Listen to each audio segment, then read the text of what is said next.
మన హిందూ ధర్మంలో ఇంత మంచి ఆచారాలు ఉన్నాయి, మనం ఇంత మంచి ఆచారాలని పాటిస్తూ ఉన్నాం. మనం ఎందుకు వేరే వాళ్ళని మన ధర్మంలోకి తీసుకురావడానికి అస్సలు ప్రయత్నం చేయమంటారు? వసుదైవ కుటుంబం, అందుకని ఎవరిని ఎక్కడి నుంచి తీసుకురావాలి, ఎక్కడ పెట్టాలి. మన హిందూ ధర్మంలో చాలా వరకు ఓపికతో ఉండాలి, సహనంతో ఉండాలి, కోపం తెచ్చుకోకూడదు అని అంటూ ఉంటారు. అది ఎంతవరకు కరెక్ట్ మేడం? కేవలం బ్రహ్మజ్ఞానాన్ని ఒక్కటే ఇవ్వలా, సమయం వచ్చినప్పుడు ఎలా పోరాడాలి అనేది కూడా నేర్పించారనమాట. బూతులు తిట్టడం, పూజే ఇవే అన్నట్టు ఉంటారు.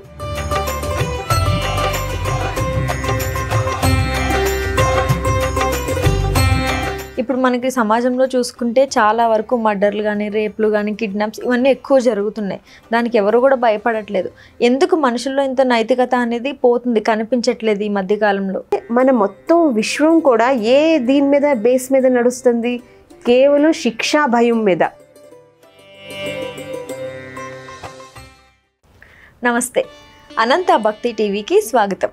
మనం డైలీ చేసే కొన్ని పనులలో కొన్ని సందేహాలు వస్తూ ఉంటాయి. ఆ సందేహాలు కనుక మనకి క్లియర్ అవ్వకపోతే అది అలా మనసులో ఉండిపోతుంది. మరి అలాంటి సందేహాలు ఈరోజు మనకి ఎక్స్ప్లెయిన్ చేయడానికి మనతో పాటు స్టూడియోలో సౌమ్య గారు ఉన్నారు. ఆవిడని అడిగి అన్ని సందేహాలని క్లియర్ చేసుకుందాం. నమస్తే మేడం. నమస్కారం మాన్సా, ఎలా ఉన్నావు? బాగున్నాను మేడం, మీరు? బాగున్నాను. జనరల్గా మనకి పూజలు జరిగేటప్పుడు మేడం కొంతమంది మధ్యలో లేచి వెళ్తూ ఉంటారు, కొంతమంది పక్కన వాళ్ళతో సైగలు చేయడం లేదా మాట్లాడడం, మంత్రాలు చదువుతూనే ఉంటారు, పూజ చేస్తూనే ఉంటారు, మాట్లాడుతూ ఉంటారు. అలా చేయడం కరెక్టేనా? ఒకవేళ అలా చేస్తే ఆ పూజ ఫలిస్తుందా?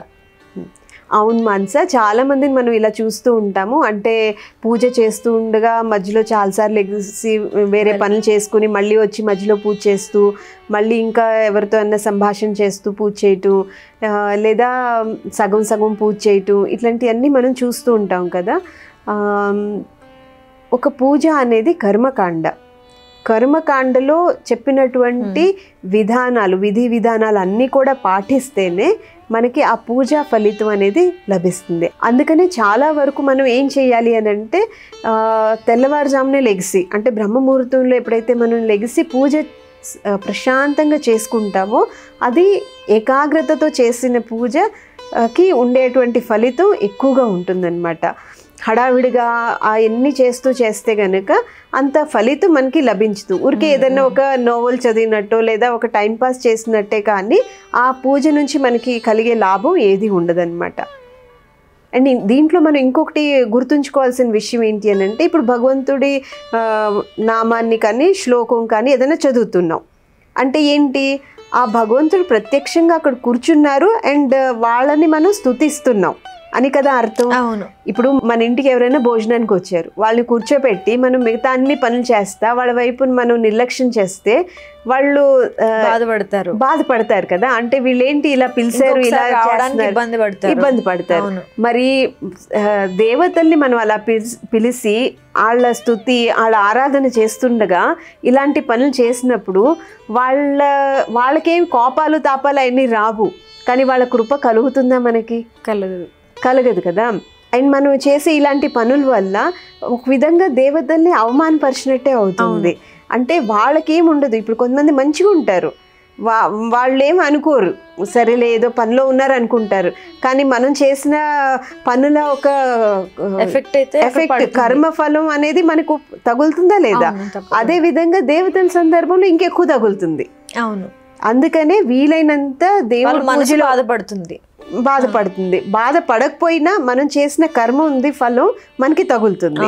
అదే విధంగా దేవతల సందర్భంలో గనక మనం ఇలాంటి పనులు చేస్తే, అంటే దేవతని ఆహ్వానించి మనం అక్కడ కూర్చోపెట్టి నిర్లక్ష్యం చేస్తూ ఇవన్నీ పనులు చేస్తా కూర్చుంటే గనక ఆ కర్మ ఉంది ఫలం మిగతా దానికంటే కూడా ఎక్కువగా నెగిటివ్గా తగులుతుంది అనమాట.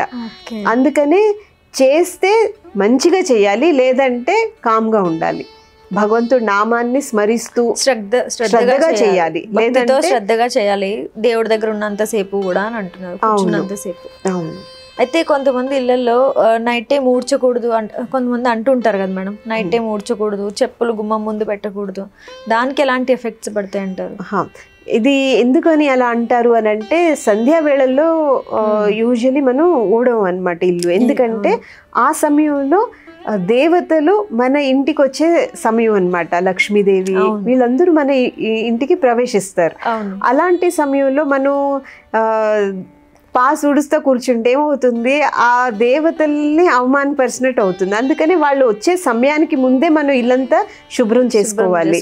అండ్ చెప్పులు కూడా కొంతమంది చాలా వరకు ఎలా వదులుతారు, గుమ్మం ముందే పెడతారు అండ్ ఎలా పడితే అలా వదిలేస్తారు. దాంతో కూడా ఏదైనా సరే స్పిరిచువాలిటీ అంటేనే స్పందన శాస్త్రం. ఇది మనం చాలా గుర్తుపెట్టుకోవాల్సినటువంటి విషయం. వైబ్రేషన్ అండ్ ఏదైతే స్పందన ఉంటుంది కదా, దానిది శాస్త్రం అనమాట స్పిరిచువాలిటీ. అక్కడ డిస్టర్బ్ అయ్యింది స్పందనలు అని అంటే అది ఆ వ్యక్తి మీద కూడా ఎఫెక్ట్ అవుతుంది, ఆ ఇంటి మీద ఆ వ్యక్తి మీద కూడా ఎఫెక్ట్ అవుతుంది. బేసిక్గా ఏముందిలే చెప్పులు వదిలేసి లోపలికి వెళ్ళిపోదాం అనుకుంటారు. ఆ చెప్పులు ఎలా పడితే అలా పెట్టిన ఇంటి గుమ్మం దగ్గర గమనిస్తే ఆ ఇంట్లో ఉండే వ్యక్తులు కూడా అలానే ఉంటారు. ఎవరైతే నీట్గా పెట్టుకుంటారో, చెప్పులు సరిగ్గా వదలటం నేర్చుకుంటారో, ఆ ఇంటికి వెళ్ళినప్పుడు ఆ ఇంటి వ్యక్తులతో మాట్లాడినా కూడా వాళ్ళు ఒక పద్ధతిగా ఉంటారనమాట.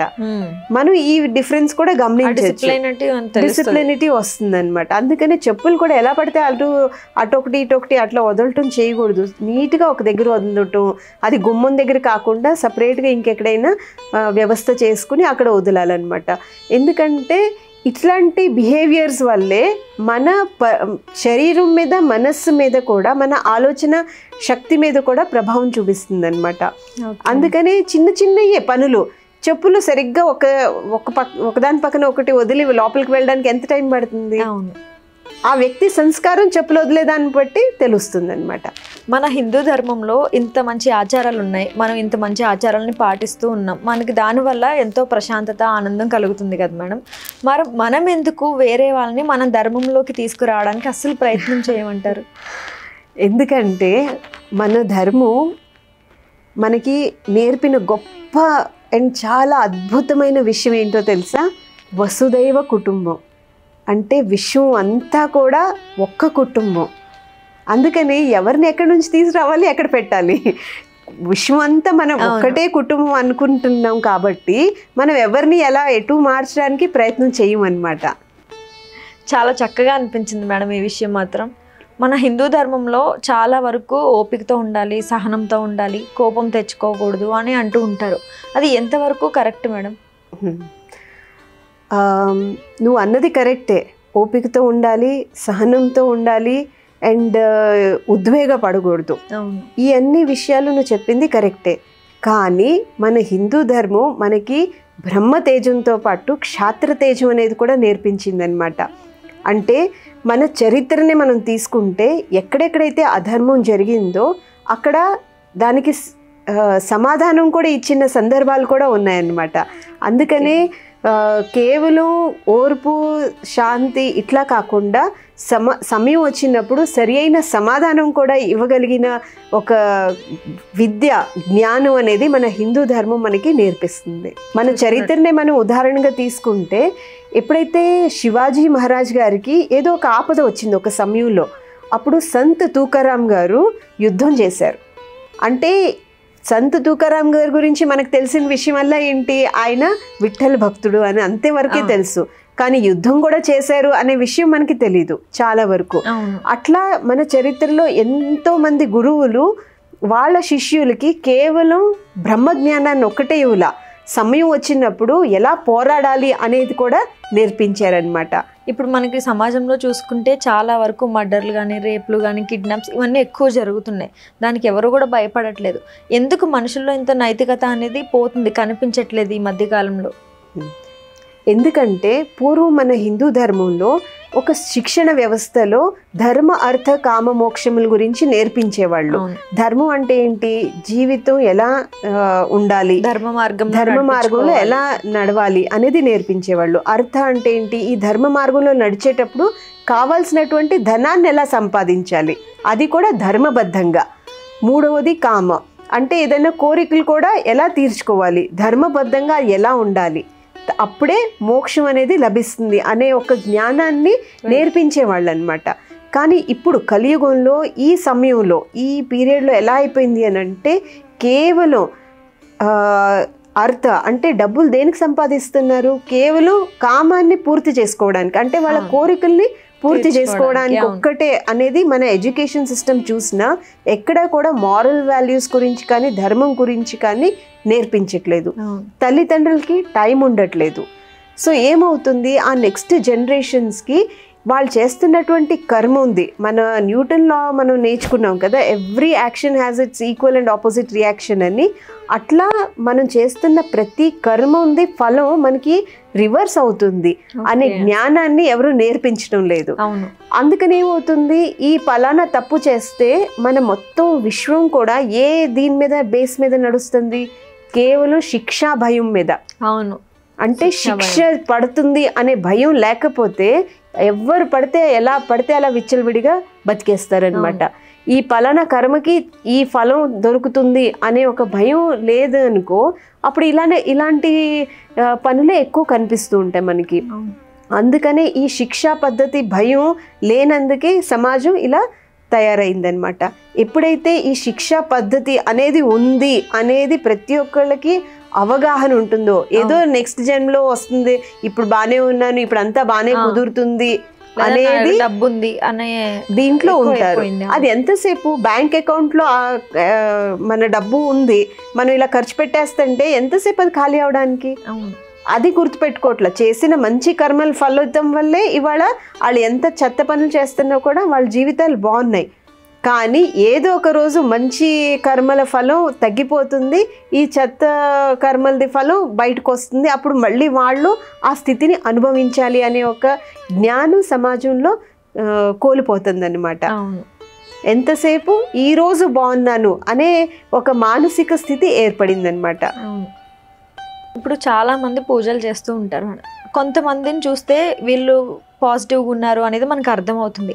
అలాగే కొంతమందిని చూస్తే వాళ్ళు ఎంత పూజలు చేసినప్పటికీ వాళ్ళని చూడగానే మనకు ఆ పాజిటివ్ ఫీలింగ్, ఆ వైబ్ మనకి సెట్ రాదు. సో వాళ్ళు కూడా అలాగే ఉంటారు. ఎలా గాసిపింగ్స్ చేయడం కానీ, పక్కన వాళ్ళ గురించి చెడుగా మాట్లాడడం, బూతులు తిట్టడం, పూజే ఇవే అన్నట్టు ఉంటారు. సో వాటి వల్ల ఎలా ఉంటుంది ఎఫెక్ట్? లైక్ ఏమవుతుంది? వాళ్ళు అది కరెక్టేనా అసలు? అవును మానస, చాలా వరకు ఇలా మనకి కనిపిస్తూ ఉంటారు. ముఖ్యంగా ఎందుకు ఇలా జరుగుతుంది అని అంటే, ఇప్పుడు మనం ఒక కుండలో నీళ్లు నింపుతాం. నీళ్లు నింపి ఆ కుండకి చిల్లు పెట్టామంటే ఏమవుతుంది? వాటర్ అన్ని బయటికి వెళ్ళిపోతాయి, కారిపోతాయి నీళ్ళన్నీ. అలాగే మనం సాధన చేస్తాం, ఏదో కొంచెం పూజ చేస్తాము, దాని నుంచి ఒక పుణ్యఫలం దొరికింది. ఏదో ఒక దానం చేసాము, దాని నుంచి కొంచెం పుణ్యఫలం దొరికింది. ఏదో ఒక నామస్మరణ చేసాము, వ్రతాలు పూజలు చేసాం, అన్నిటితో కలిపి కొంచెం పుణ్యం అనేది మనం సేకరించుకుంటాం. అంటే ఆ కుండలో సేకరించుకున్నాం. కానీ మనలో గనక దోషాలు ఉంటాయి. దోషాలు అని అంటే ఏంటి? పర్సనాలిటీ డిఫెక్ట్స్ అని మనం అనొచ్చు. అంటే కోపం రావడం, బద్ధకం, లేకపోతే అసూయ, ఇలాంటివన్నీ అనమాట. షడ్రిపుల్లోకి వెళ్తే కనుక కామ, క్రోధ, లోభ, మద, మోహ, మాత్సర్యాలు ఉన్నాయి. వీటి వల్ల ఏమవుతుంది అని అంటే, మనం సేకరించుకున్నటువంటి పుణ్య ఫలం ఏదైతే ఉందో ఆ కుండకి ఈ దోషాలతో బెజ్జాలు పెట్టినట్టు అనమాట. చేసిన కర్మ అంతా కూడా కారిపోతుంది అనమాట.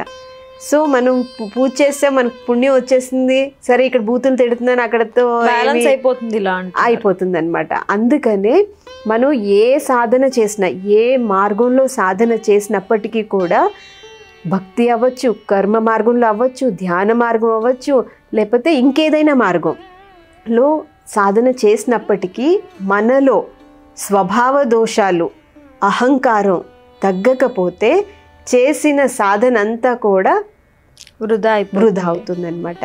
అందుకనే మన దోషాలని, అంటే స్వభావంలో ఉన్నటువంటి దోషాలని తగ్గించుకోవడానికి మనం ఒకవైపు ప్రయత్నం కూడా చేయాలి. అహంకారాన్ని తగ్గించుకోవడానికి కూడా ఒకవైపు ప్రయత్నం చేయాలి. ఈ రెండు జరిగినప్పుడే మన సాధన అనేది మంచి స్థితిలోకి వెళుతుందన్నమాట. నువ్వు ఇందాక అన్నవి చూడు, కొంతమందిని చూస్తే నిజంగా వీళ్ళు మంచి ప్లెజెంట్ ఫీలింగ్ కలుగుతుంది. ఎందుకంటే వాళ్ళు సాధనతో పాటు వాళ్ళ స్వభావంలో ఉన్నటువంటి దోషాలని కూడా తగ్గించుకుంటూ వెళ్తారు. అందుకనే అటువంటి వ్యక్తి సహవాసంలో ఉన్నప్పుడు ఆనందం కలుగుతుంది, ఒక ఉత్సాహం కలుగుతుంది, ఒక హ్యాపీనెస్ అనిపిస్తుంది. కానీ అదే ఒక వ్యక్తి చాలా ఎక్కువ పూజలు చేస్తారు, ఎంతో గొప్ప గొప్ప పూజలు చేస్తారు, కానీ వాళ్ళ సహవాసంలో ఆనందం ఉండదు. ఎందుకని? ఒక అహంకారం ఏర్పడి ఉంటుంది కదా, దాన్ని తగ్గించుకోవడానికి వాళ్ళు ప్రయత్నం చేయరు. అందుకనే వాళ్ళు మాట్లాడినా వినబుద్ధి అవ్వదు. అవును. అందుకనే ఈ ప్రయత్నం కనుక చేయకపోతే మనం ఎంత గొప్ప స్థితికి వెళ్ళినా కూడా పడటానికి ఒక్క స్వభావ దోషం చాలు, ఒక్క అహంకార ప్రసంగం చాలు, పడిపోతాం అనమాట. అందుకనే మనం ఎప్పుడైనా సరే ఏ మార్గంలో సాధన చేసినా కూడా మన దోషాలు అహంకారాన్ని గ్రిప్లో అంటే మన స్వాధీనంలో ఉంచుకొని వాటిని తగ్గించుకోవడానికి ప్రయత్నం చేయాలి. చాలా చక్కగా చెప్పారు మేడం. చూసారు కదా సౌమ్య గారు, మన డైలీ మనం చేసే కొన్ని పనుల వల్ల మనకి ఎలాంటి ఎఫెక్ట్స్ పడతాయి, ఎలా చేయాలి ఎలా చేయకూడదు అనేది చాలా చక్కగా వివరించారు. మళ్ళీ ఇంకొక ఎపిసోడ్తో మళ్ళీ మీ ముందుంటాం. అంతవరకు సెలవు.